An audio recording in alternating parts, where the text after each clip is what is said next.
네, 오늘은 로마서 12장 3절부터 13절까지의 말씀으로 믿음의 분량대로 주신 은혜대로라는 제목으로 함께 말씀을 나누도록 하겠습니다. 우리는 지난 시간에 로마서 12장 1절과 2절을 통해 교회와 예배에 대하여 함께 나누며 우리 자신을 하나님이 기뻐하시는 거룩한 산 제물로 드리며 이를 통해 하나님의 선하시고 기뻐하시고 온전하신 뜻이 무엇인지를 분별하여 영적 예배를 드리는 삶을 살기로 결단하였습니다. 오늘은 이어서 3절부터 13절까지의 말씀을 통해 이 교회라고 하는 공동체에 대해서 더 자세히 나누며 교회를 구성하는 한 사람 한 사람의 믿음의 분량을 확인하며 또 어떻게 교회를 섬기고 세워갈 수 있을지에 대해서 은혜를 나누고자 합니다. 교회를 다니는 분들 중에서도 지금까지 교회가 무엇인지 모르는 분들이 많이 있습니다. 교회를 다니면서도 교회를 섬긴다고 하면서도 이 교회가 무엇을 뜻하는지 무엇을 의미하는지를 모르는 분들이 많다는 이야기죠. 그런데 예수님께서는 마태복음 16장 16절부터 18절에서 주는 그리스도시요 살아계신 하나님의 아들이시니다라고 고백한 베드로의 고백에 대해서 이 반석 위에 교회를 세우리니라고 말씀하셨습니다. 교회의 주인이 누구인지 명확하게 밝혀주신 것이죠. 교회는 본질적으로 예수님의 교회입니다. 교회의 씨 그리고 교회의 DNA는 예수님으로 구성되어 있습니다. 교회는 예수님을 그리스도이자 하나님의 아들로 분명하게 고백하는 사람들의 모임인 것입니다. 지난주에 말씀을 나누었듯이 교회는 건물이나 장소가 아니라 예수 그리스도의 이름 아래에 모인 사람들을 의미합니다. 교회는 또한 그 모임 안에서 예수 그리스도를 기념합니다. 기념이 무엇이죠? 기억한다는 것이죠. 그렇기 때문에 교회는 예수님을 머리로 삼고 예수님의 뜻이 무엇인지, 예수님의 마음이 무엇인지, 예수님이 우리에게 주신 그 사명이 무엇인지를 날마다 기억하고 살아가야 합니다. 내가 나의 삶의 주인이 되고 내가 속한 공동체의 리더가 되고 내가 기억되기를 원한다면 그것은 온전한 교회가 될 수 없는 것입니다. 온전한 교회를 세우기 위한 것은 내가 없어지고 오직 예수님만 드러나는 것입니다. 교회는 자기 자신을 거룩한 산 제물로 드린 사람들의 모임이며 영적 예배가 드려지는 곳이죠. 일주일에 한 번 1시간 예배를 드리는 모임이 아니라 매일매일의 삶의 자리 가운데서 내가 거하는 그 곳에서 나를 내어드리며 나를 온전히 하나님 앞에 내어드리며 살아가는 사람들이 모인 공동체가 바로 교회인 것입니다. 예수님께서는 가장 먼저 자기 몸을 십자가에 내어주심으로 교회를 세우셨습니다. 교회의 시작이 바로 거기에 있는 것이죠. 우리가 생각할 때 건물이 먼저 세워지고 그 건물에 사람들이 모이면 교회가 이루어지고 교회가 부흥된다고 생각합니다. 그러나 교회는 그렇게 세워지는 것이 아니죠. 예수님을 그리스도로 살아계신 하나님의 아들로 고백하는 사람, 그 한 사람이 세워지면 그 사람이 그리스도인이 되는 것이고 그러한 그리스도인이 두세 사람이 모이면 바로 그 공동체가 교회 공동체가 되는 것입니다. 예수님을 그리스도로 고백하는 것은 곧 나의 삶을 주님께 맡겨드리는 것, 나의 삶을 주님의 손에 맡겨드리는 것을 의미하죠. 하나님의 은혜로 말미암아 우리는 삶의 구조가 바뀌었습니다. 불순종의 영에서 순종의 영으로, 내가 가진 주권에서 하나님의 주권으로 바뀌었습니다. 그렇기 때문에 이제 내 삶의 주인은 내가 아니라 하나님입니다. 내가 아니라 예수님입니다. 이렇게 고백이 우리 가운데 넘쳐 흘러나와야 합니다. 주님께서 계셔야 할 자리를 비워두는 것, 그리고 내가 차지하고 있던 자리에서 물러나서 주님께서 보내시는 그 자리에 가는 것, 이것이 교회의 기본이고 기초가 되는 믿음입니다. 나의 삶을 주님께 맡겨드립니다라는 고백은 뭐냐면 나의 삶에 있어서 내가 선택할 수 있는 모든 것을 포기한다는 것입니다. 내가 생각하고 내가 판단하고 내가 어떠한 상황들을 고려할 수 있지만 나의 모든 생각과 판단을 내려놓고 그것이 이해가 되든 이해가 되지 않든 주님께서 명령하시는 그 명령을 따라 살아가는 것을 의미합니다.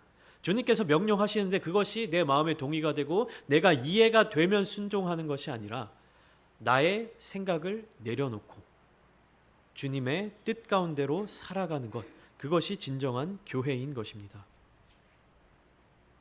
바울이 쓴 또 다른 서신서 중 하나인 빌립보서를 보면 바울은 빌립보 지역의 그리스도인들을 향해 천국의 시민권을 가진 사람들이라고 부르고 있습니다. 그러니까 시민권이라고 하는 개념에 대해서 이야기를 하자면 현재 바울이 살고 있는 시대보다 한 400년은 더 먼저 있었던 그 시대까지 거슬러 올라가게 됩니다. 바울이 살고 있던 시대는 로마가 지중해 패권을 장악했던 로마 제국 시대였죠. 로마 제국 직전에 가장 큰 제국을 이루었던 나라가 알렉산더 대왕이 명성을 떨쳤던 헬레니즘 제국이었습니다. 알렉산더 대왕은 짧은 시기에 수많은 국가들을 정복하며 식민지를 늘려나갔는데 이 식민지들을 다스리기 위한 전략을 이렇게 택했습니다. 자기 본국에 있는 엘리트들과 그리고 기술자들을 점령한 식민지에 보내어 정착하여 살게 만드는 것입니다. 그래서 그곳 사람들과 결혼하고 그곳 사람들과 동화되어서 그 헬레니즘 문화, 그 문화가 각 식민지마다 자연스럽게 융화되도록 만들었습니다. 다니엘서에 등장하는 바벨론 제국의 느부갓네살 왕이 점령한 식민지국의 왕족과 귀족과 젊은 엘리트 청년들을 바벨론 제국으로 데리고 온 것과는 반대되는 전략인 것이죠. 이러한 알렉산더 대왕의 전술은 이어진 로마 제국에서도 큰 영향을 미쳐서 로마 제국 역시 자신들이 정복한 땅마다 로마 제국의 시민권자들, 로마 제국의 시민들을 보내어 터전을 잡도록 하였습니다. 그 중에서 빌립보라고 하는 지역은 마게도니아에 속한 한 도시 국가였습니다. 그래서 이곳은 로마로부터 굉장히 멀리 떨어져 있었던 국가였지만 로마 제국의 퇴역한 군인들과 그 가족들을 이 빌립보 지역으로 보내서 이주시켜서 살게 만들었습니다. 그렇기 때문에 그곳에는 로마의 언어와 문화가 이어질 수가 있었습니다. 그들이 살고 있었던 곳은 빌립보라고 하는 로마의 어떤 이방 지역, 식민지 지역이었지만 그곳에 살고 있던 사람들은 누구였습니까? 로마의 시민권을 가지고 있었던 군인 출신, 그리고 그 가족들, 이런 사람들이 대다수를 이루고 있었던 것이었습니다. 그렇기 때문에 그들은 그곳에서 로마의 문화대로, 로마의 언어를 가지고 자기의 생활 습관을 가지고 살아갈 수 있었던 것이죠. 바울은 빌립보서 3장 20절과 21절 말씀을 통해 이 시민권을 예로 들면서 이 땅에서 살아가고 있는 그리스도인들이 어떤 시민권을 가지고 어떤 문화의 방식대로 살아가야 하는지에 대해서 말하고 있습니다. 빌립보서 3장 20절과 21절을 함께 보시겠습니다. 함께 읽겠습니다. 시작.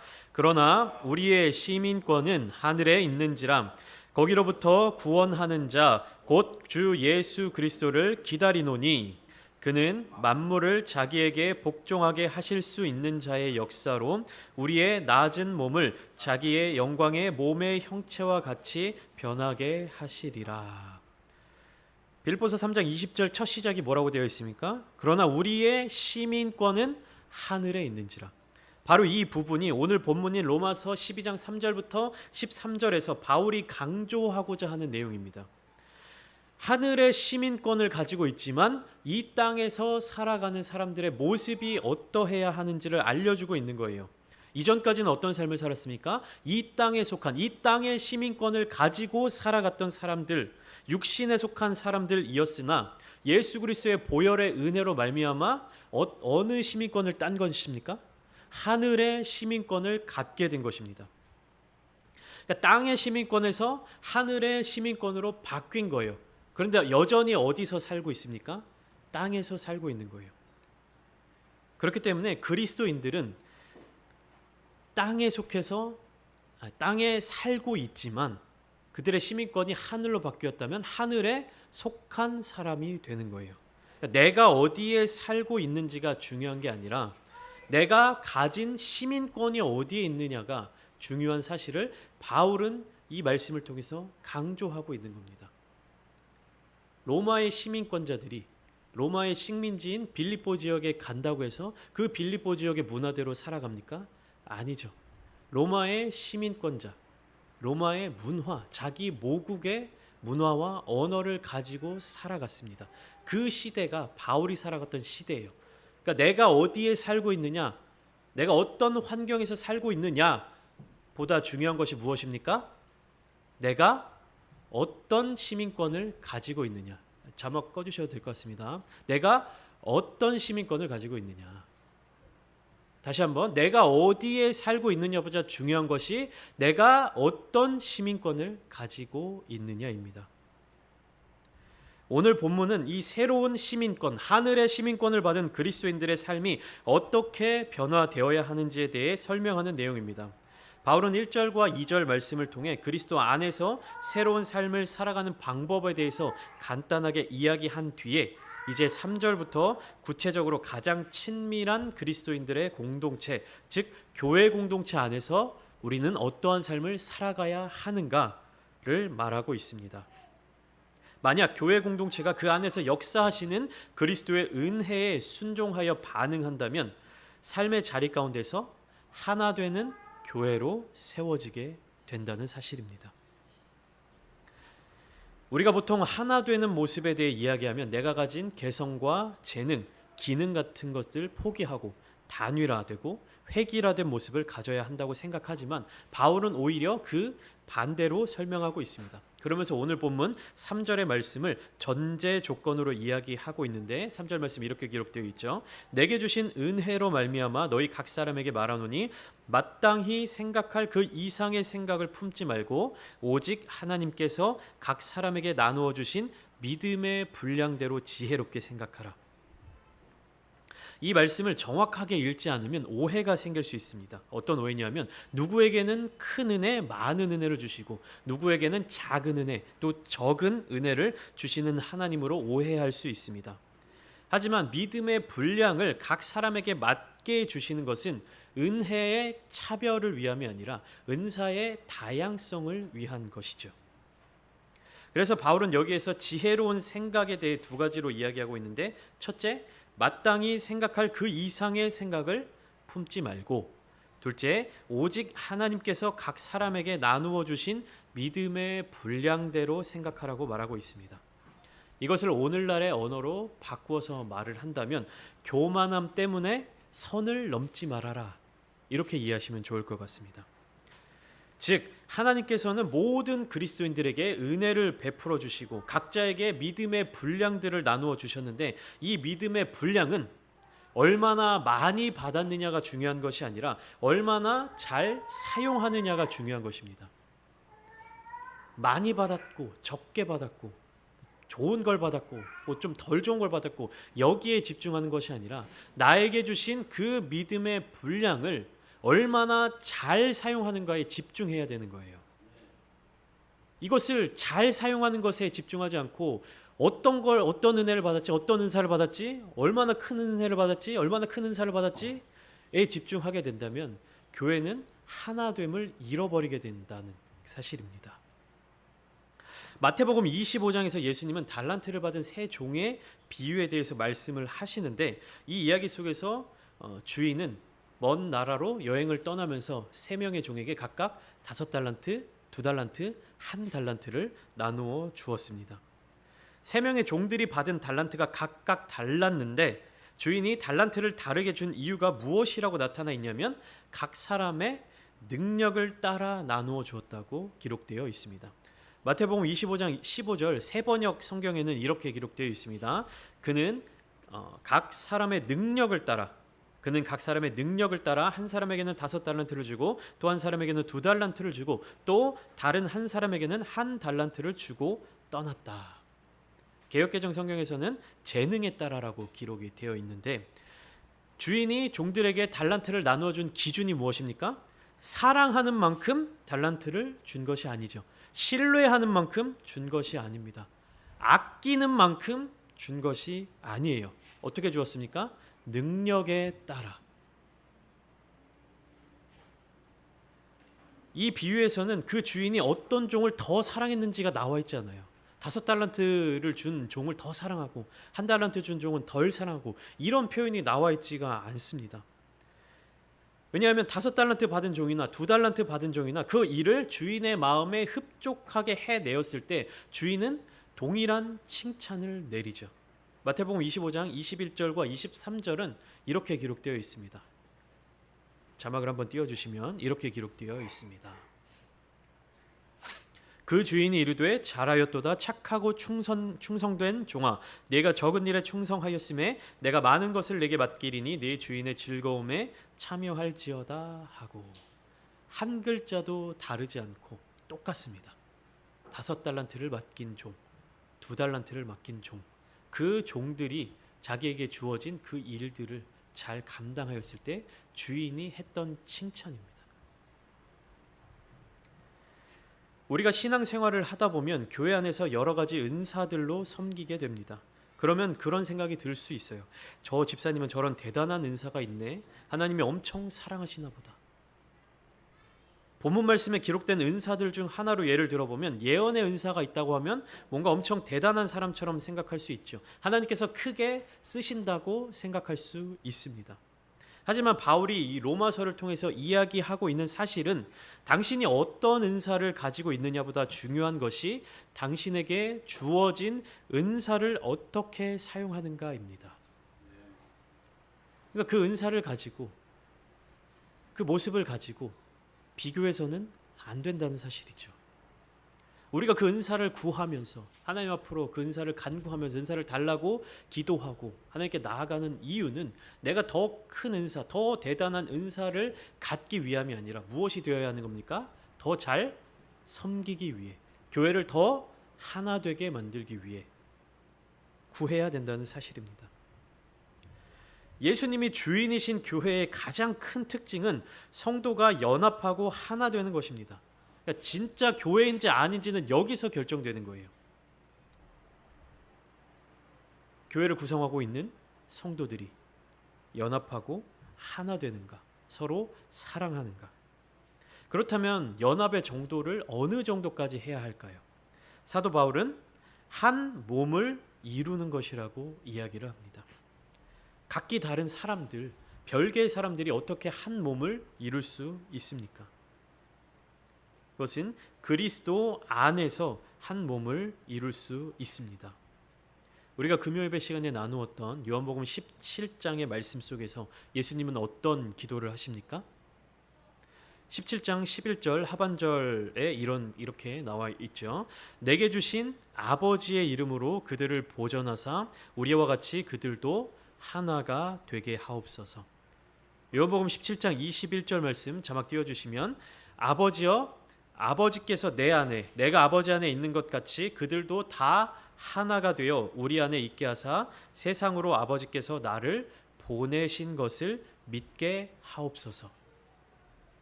그러니까 17장 11절 말씀도 그리고 17장 21절 말씀도 무엇입니까? 아버지와 또 예수님과 하나가 되는 것, 연합하는 것, 그것을 이야기하고 있습니다. 우리는 바울의 권면을 통해 예수님의 이 기도를 떠올릴 수 있어야 합니다.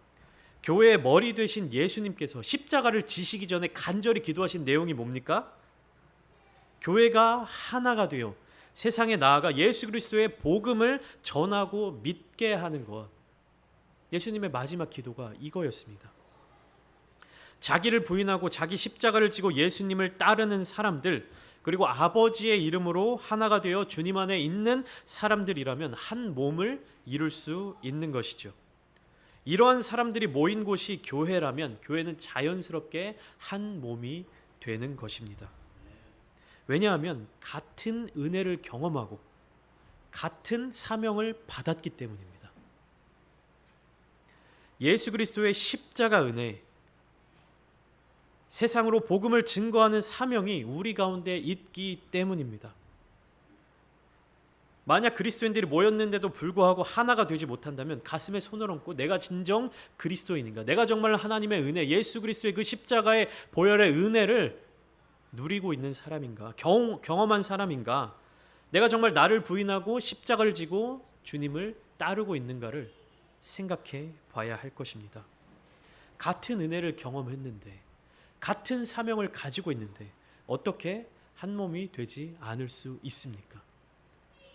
여전히 내가 나의 삶의 주인이 되고 여전히 나의 생각과 나의 판단으로 살아간다면 그리스도인이라고 말은 하지만 실제적으로 그리스도인의 삶을 살아갈 수 없는 것입니다.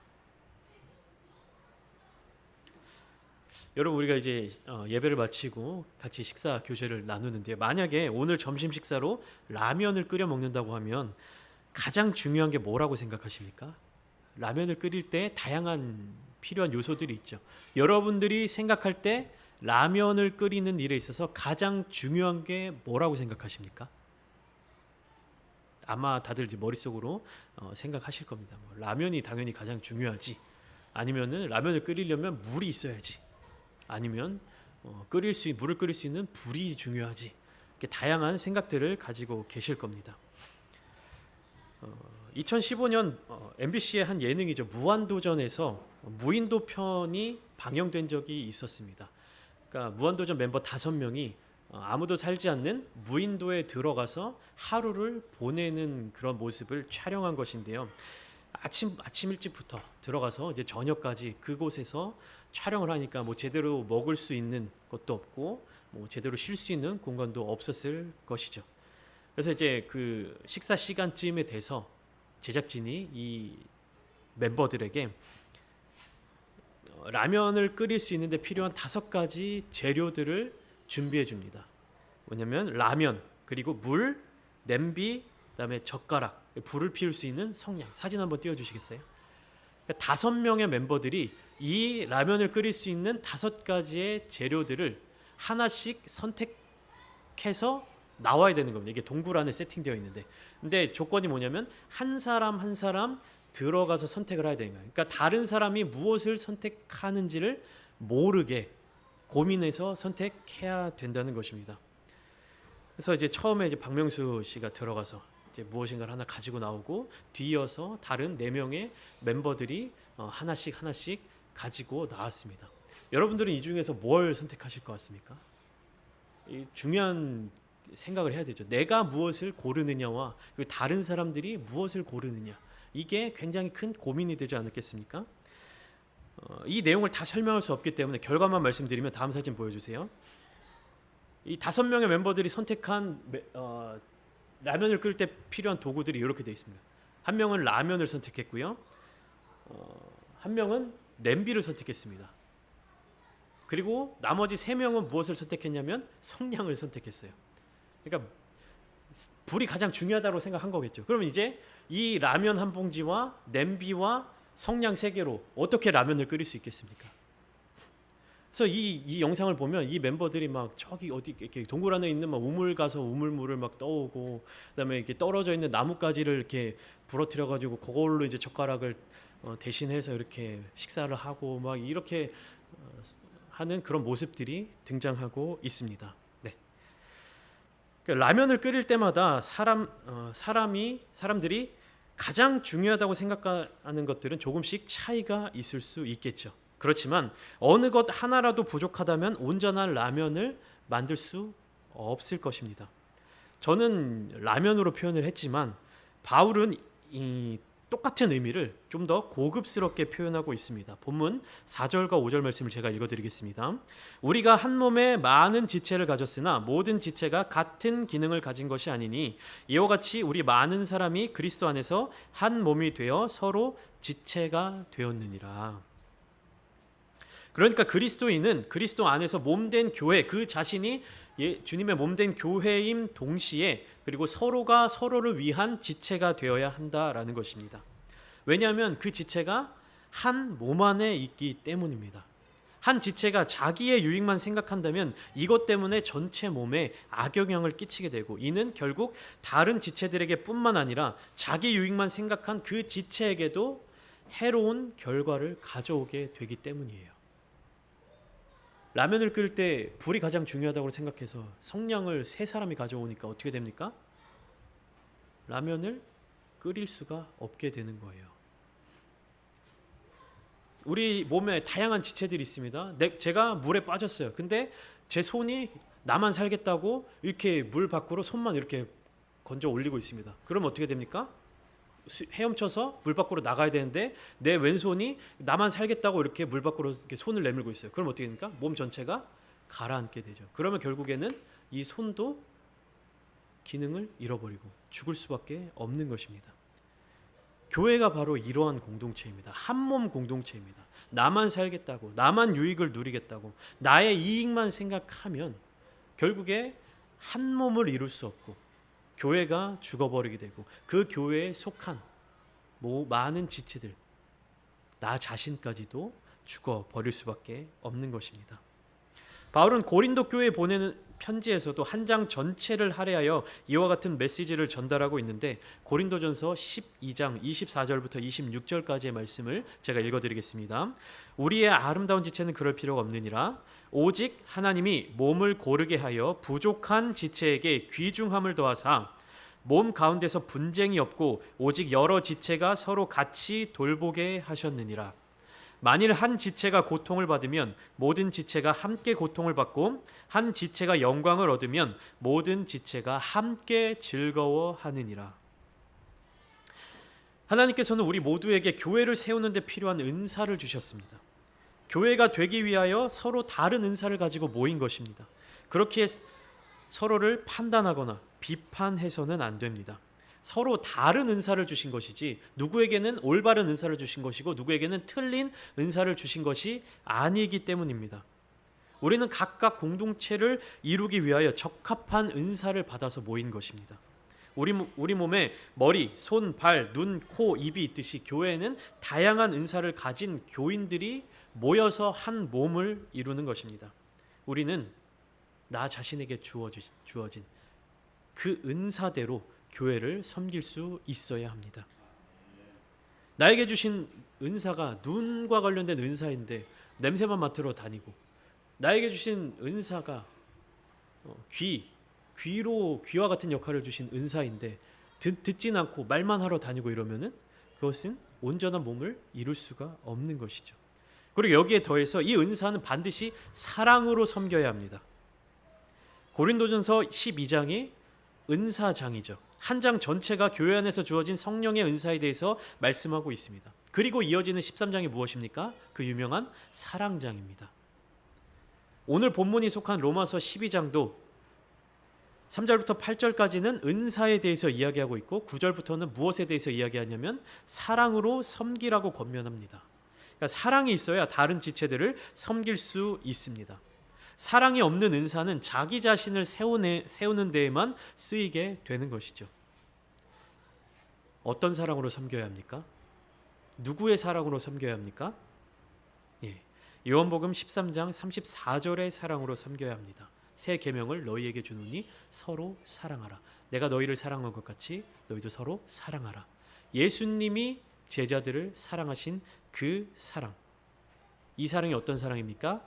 자기를 배반하고 팔아넘기는 가룟 유다마저도 사랑하신 예수님의 사랑입니다. 공동체를 세우고 교회를 이루는 데 있어서 예수님께서 우리를 사랑하신 것 같이 우리도 서로 사랑하는 그 마음이 없다면 전도를 한들 사람을 모은들 무슨 소용이 있겠습니까? 교회 안에 예수님의 사랑이 없다면 아무리 부흥이 되고 교회가 커진다고 해서 그것이 무슨 유익이 있겠습니까? 예수님께서 우리에게 주신 새 계명은 서로 사랑하는 자들이 되는 것입니다. 제자들의 발을 씻겨주시는 겸손의 사랑, 고난을 다 감당하신 순종의 사랑, 십자가를 지신 헌신의 사랑, 그 사랑으로 서로 섬겨야 되는 겁니다. 내 힘으로는 할 수 없습니다. 내 능력으로는 불가능합니다. 그렇기 때문에 항상 예수님을 바라보아야 합니다. 십자가 그 사랑을 기억하며 우리에게 주신 그 은혜대로 섬겨야 합니다. 말씀에 따라 예언이면 믿음의 분수대로 섬기는 은사면 섬기는 일로, 가르치는 자면 가르치는 일로, 위로하는 자면 위로하는 일로, 구제하는 자는 성실함으로, 다스리는 자는 부지런함으로, 긍휼을 베푸는 자는 즐거움으로 해야 합니다. 다른 것으로 은사를 사용해서는 안 됩니다. 사랑하는 성도 여러분, 여러분들은 서로 사랑하고 계십니까? 먼저 사랑하고 먼저 존경하십니까? 저는 우리 교회가 정말 하나님이 주신 그 믿음의 분량대로, 그리고 하나님이 주신 그 은혜대로 서로 섬기는 교회가 되었으면 좋겠습니다. 그것은 나의 노력으로는 참 어려운 일이에요. 나를 주님 앞에 내어드리고 십자가 앞에 내어놓고 그 십자가의 사랑으로 간절한 마음으로 그렇게 살아가야 하는 것입니다. 예수 그리스도의 마음을 진실되게 깨닫고 그 말씀에 순종하며 또 위로가 필요한 자들에게 하나님의 사랑을 전하고 또 연약한 지체들을 서로 돕고 세우며 어떠한 상황 속에서도 하나님을 신뢰하고 의지하여 하나님께 영광을 돌리는 그러한 교회가 되기를 원합니다. 저와 여러분들의 삶 가운데 가룟 유다마저도 사랑하신 예수 그리스도의 사랑, 하나님의 온전하신 은혜가 충만하기를 소망합니다. 이 말씀을 꼭 기억하시며 이번 한 주간도 그리스도의 몸된 교회의 각 지체로 살아가시며 헌신하시며 예수 그리스도의 그 마음을 온전히 누리며 증거하는, 그리고 또한 그러한 헌신된 삶을 통해서 하나님께서 부어주시는 충만한 은혜를 누리시는 모든 성도님들이 다 되시기를 예수님의 이름으로 축원합니다.